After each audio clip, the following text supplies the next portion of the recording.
Bienvenidos al día 19 de nuestra jornada espiritual Madrugando con el Espíritu Santo. El título de nuestra lectura de hoy es ¿Cómo andar en el Espíritu Santo? Digo pues, andad en el Espíritu y no satisfagáis los deseos de la carne. Gálatas 5:16. Vamos a comenzar el estudio de hoy con una pregunta. ¿Qué es más importante? ¿Conocer a Cristo o ser bautizado y andar en el Espíritu? Realmente, el proceso comprende los tres aspectos. Cada uno es parte fundamental en el plan de salvación, y el enemigo hará todo lo posible para impedir que el ciclo ocurra en nuestra vida cristiana, principalmente el andar diariamente en el Espíritu. Como dicen los atletas, lo más importante no es llegar a la cima, sino mantenerse. De la vida cristiana podemos decir lo mismo, pues andar en el Espíritu significa permanecer en Cristo, y esto me conectará directamente con el mismo poder que descendió del cielo en el día del Pentecostés, permaneciendo en la cima. Cada día necesitamos experimentar nuevamente el bautismo del Espíritu Santo a fin de que seamos revestidos de la vida y el poder de Cristo. En las primeras horas de cada mañana, el Padre Celestial nos ofrece un banquete espiritual en su palabra que no debemos despreciar.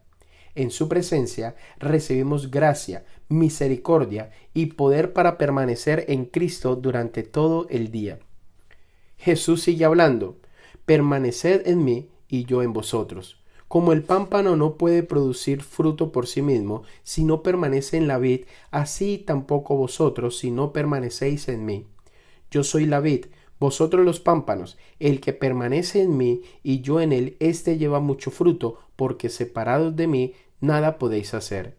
Si permanecéis en mí y mis palabras permanecen en vosotros, pedid todo lo que queréis y os será hecho. Juan 15, 4, 5 y 7. De manera que no es suficiente para la salvación con solamente conocer a Cristo y ser bautizado. Es necesario permanecer en Él cada día. Así tendremos los 4 elementos básicos que nos mantendrán en la cima: vida, productividad, poder y comunión. Vida productiva.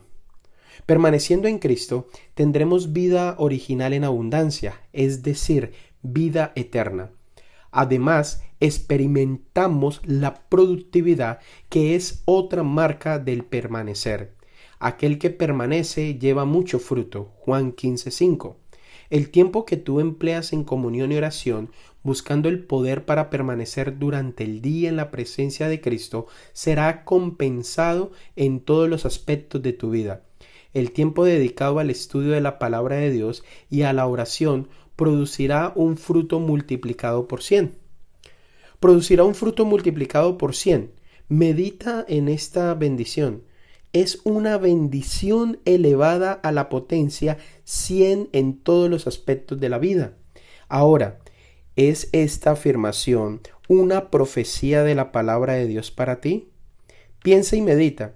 Si el tiempo dedicado al estudio de la palabra de Dios y a la oración tendrá un lucro centuplicado, ¿qué va a ocurrir si no dedicas el debido tiempo a la comunión y a la oración? Jesús dijo: a cualquiera que tiene se le dará y tendrá más, pero al que no tiene, aún lo que tiene le será quitado. Mateo 13:12. ¿Hasta qué punto esto está relacionado con la comunión con Dios en las primeras horas de la mañana? Si estudiamos la palabra y la hacemos parte de nuestras vidas, tendremos una experiencia edificante que siempre hablará la verdad. Los que hacen de Dios su guía y de su palabra su consejero tienen la luz de la vida. Los oráculos vivientes de Dios guían sus pies por sendas rectas. Percibe una cosa más: producirá un fruto multiplicado por 100. Dios tiene una bendición especial para aquellos que lo buscan. Los sabios y los entendidos buscan y viven en la bendición. Los otros viven para sí mismos y ya están recibiendo su debida recompensa. El poder de la oración. El poder es otra bendición de permanecer. Si permanecéis en mí y mis palabras permanecen en vosotros, Pedid todo lo que queréis y os será hecho. Juan 15:7. Es como si recibiéramos del Salvador un cheque en blanco. La oración podrá hacer por nosotros lo que ninguna persona o institución aquí en la tierra puede hacer. Ahora, ya que esta bendición está a nuestra disposición, la pregunta solemne para nosotros es: ¿por qué han de ser los hijos e hijas de Dios tan remisos para orar, cuando la oración es la llave en la mano de la fe para abrir el almacén del cielo en donde están atesorados los recursos infinitos de la omnipotencia? La comunión. La comunión con Dios es la vida del alma. La comunión con Dios nos concede una experiencia diaria que verdaderamente hace nuestra alegría plena. Volvamos al texto. Si permanecéis en mí y mis palabras permanecen en vosotros, pedid lo que queráis y os será hecho. En las primeras horas de cada mañana necesitamos colocar la palabra de Dios en la mente. Dios quiere hablarnos a través de su palabra y nosotros debemos hablar con Él por medio de la oración secreta. White afirma: por medio de las Escrituras, el Espíritu Santo habla a la mente y graba la verdad en el corazón. Así expone el error y lo expulsa del alma. Por el Espíritu de verdad, obrando por la palabra de Dios, es como Cristo subyuga a sí mismo a sus escogidos. Considera en oración que el gran llamado y objetivo del Salvador para la vida tuya hoy es: andad en el Espíritu y no satisfagáis los deseos de la carne.